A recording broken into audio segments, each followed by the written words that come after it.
আগামী 7 তারিখে শুধুমাত্র একটা দিন আপনার কাছে এসেছে, এইটা হচ্ছে আপনার সুবর্ণ সুযোগ।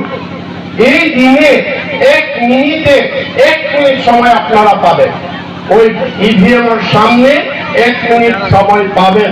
এই 1 মিনিট সময়ে যদি আপনারা এই ভুল শুধরানি করার, এই ভুল দূর করার যে আপনারা একটা সুবর্ণ সুযোগ পেয়েছে, এই সুবর্ণ সুযোগ যদি আপনারা ব্যবহার করতে না পারে, তাহলে এই দেশে, এই সমাজের আমার সবাইরে ভবিষ্যৎ আগামীকালে অন্ধকার।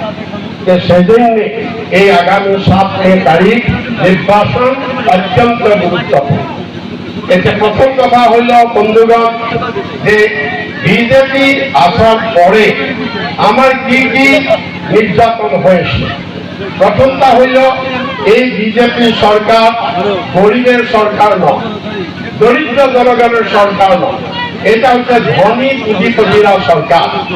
আর সেই জন্য এই যে জিনিসপত্র এত যে গগনচুম্বী দাম হয়েছে, আকাশচুম্বী মূল্য বৃদ্ধি হয়েছে, যার পরিণতিতে আমরা ঘরে একসাথ খেয়েছে একসাথ খাইতে পারি।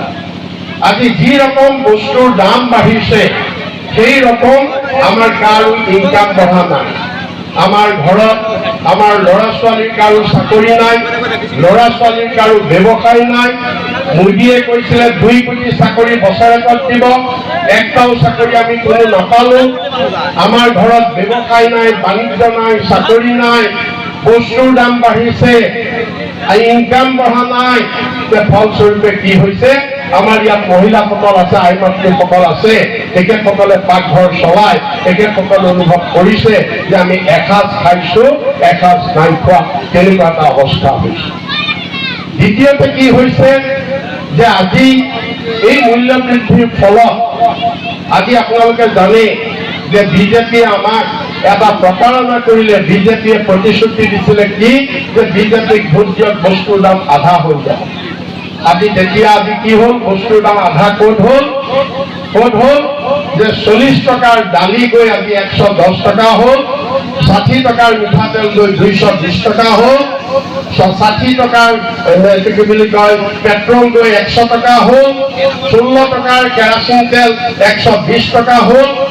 এনেকে সব বস্তুৰ আজি দাম বাঢ়িছে। আৰু সবতকে ডাঙৰ কথা, ঔষধ, মেডিচিন। আজি আমাৰ গাঁৱত হস্পিটেল নাই, য'ত হস্পিটেল আছে তাতো ঔষধ নাই, ডাক্তৰ নাই। আমার গরিব মানুষ আজি হস্পিটেলত বিনামূলীয়া ঔষধ নাপায়, কিনিব লাগে ফার্মেসি, কিন্তু ফার্মেসি কিনিব নোৱাৰে। একটা প্যাৰাসিটামল ট্যাবলেটৰ দাম আজি 10 গুণকে বাঢ়িছে।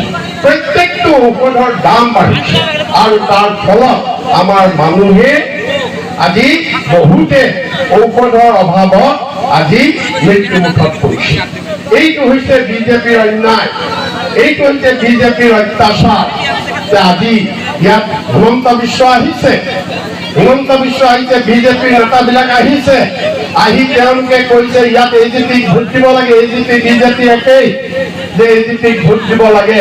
কিহৰ কাৰণে এজিপিক ভোট দিব লাগে, কিহৰ কাৰণে লাগে? এই যে মূল্য বৃদ্ধি ঘটায়, আমাৰ যে দৰিদ্ৰ মানুহৰ ওপৰত যে অত্যাচাৰ কৰিছে, তাৰ কাৰণে কি আমি বিজেপিক ভোট দিব লাগে? এইটো আপোনালোকে আগামী 7 তাৰিখে ইয়াৰ আপোনালোকে জবাব দিব লাগিব।